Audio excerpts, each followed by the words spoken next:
Isang fossil na parang galing sa ibang planeta ang natagpuan sa Australia.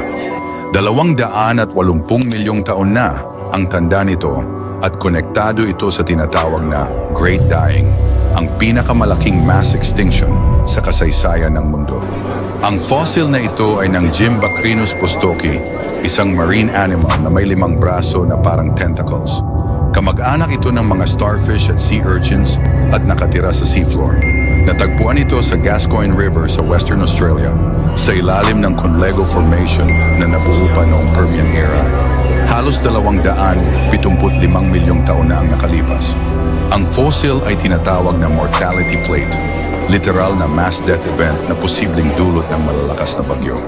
Nadala raw ang mga nilalang na ito sa malalim na tubig na walang oxygen, dahilan ng kanilang pagkamatay at mabilis na pagkakapreserve sa ilalim ng sediment. Ang Great Dying ang pumatay sa halos 70% ng marine species at 70% ng land species. Pero ano ang dahilan? Supernova ba? Malaking asteroid o pagsabog ng bulkan? Hanggang ngayon, misteryo pa rin ito.